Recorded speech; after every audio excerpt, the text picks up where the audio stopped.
जम्मू कश्मीर पर गृह मंत्रालय का बड़ा फैसला। जम्मू कश्मीर में चुनाव की आहट। गृह मंत्रालय के फैसले पर क्यों भड़के उमर अब्दुल्ला।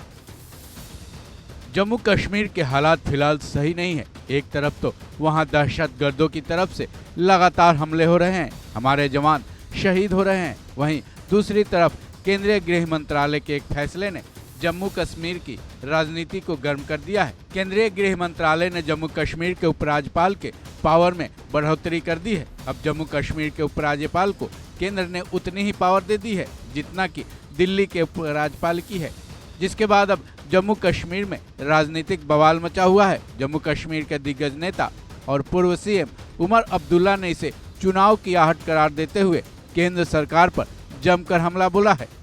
सवाल है कि आखिर केंद्र ने जम्मू कश्मीर के एलजी के पावर में क्या बढ़ोतरी की है, साथ ही उमर अब्दुल्ला ने उस पर क्या बयान दिया है, चलिए जानते हैं। जम्मू कश्मीर को लेकर केंद्र की तरफ से लिए गए फैसले के तहत गृह मंत्रालय ने जम्मू कश्मीर पुनर्गठन अधिनियम 2019 में संशोधन किया है। इतना ही नहीं, केंद्र ने अब अखिल भारतीय सेवा अधिकारियों, पुलिस की पोस्टिंग ट्रांसफर के साथ न्यायालय के अधिकारियों की नियुक्ति के मामले में उपराज्यपाल के पावर को बढ़ा दिया है। इस बारे में गृह मंत्रालय ने अधिसूचना भी जारी कर दी है, जिसके मुताबिक जम्मू कश्मीर के एलजी को ऊपर बताए गए सभी मामलों में ज्यादा अधिकार दिए जाएंगे। साथ ही रूल 42 में एक क्लाउज और जोड़ा गया है, जिसको 42A कहा जाएगा। इसमें जम्मू कश्मीर के एलजी को राज्य से केंद्र शासित प्रदेश बन जाने के बाद वहां के एडवोकेट जनरल यानी महाधिवक्ता के साथ लॉ ऑफिसर्स की नियुक्ति का अधिकार भी मिल गया है।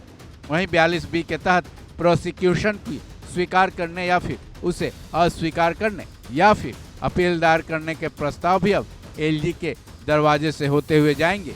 वहीं अब इस अधिसूचना के बाद जम्मू कश्मीर की राजनीति में हलचल है। जम्मू कश्मीर के पूर्व सीएम उमर अब्दुल्ला ने इस पर अपनी तीखी प्रतिक्रिया दी है। उन्होंने अपने एक्स अकाउंट पर इस बारे में लिखा है, ये संकेत है कि जम्मू कश्मीर में चुनाव नजदीक है। यही वजह है जम्मू कश्मीर के लिए पूर्ण अविभाजित राज्य का दर्जा बहाल करने के लिए समय सीमा तय करने की दृढ़ प्रतिबद्धता इन चुनाव के लिए एक शर्त है। जम्मू कश्मीर के लोग शक्तिहीन रबर स्टैंप सीएम से बेहतर के हकदार हैं। अब चपरासी की नियुक्ति के लिए एलजी से भीख मांगनी पड़ेगी। बहरहाल जम्मू कश्मीर को लेकर केंद्र सरकार की तरफ से लिए गए इस फैसले को लेकर राजनीतिक गर्मागर्मी इतने में ही खत्म नहीं होने वाली, क्योंकि जम्मू कश्मीर के उपराज्यपाल को दिल्ली के एलजी की तरह ही पावर दे दी गई है। ऐसे में दिल्ली का उदाहरण देखकर आप बखूबी समझ सकते हैं कि अब दिल्ली की तरह ही जम्मू कश्मीर का हाल होने वाला है। जाहिर है दिल्ली में एलजी और दिल्ली सरकार के बीच की तनातनी सालों से चलती आ रही है। इस खबर बस इतना ही। बाकी अपडेट्स के लिए जुड़े रहें वन इंडिया हिंदी के साथ।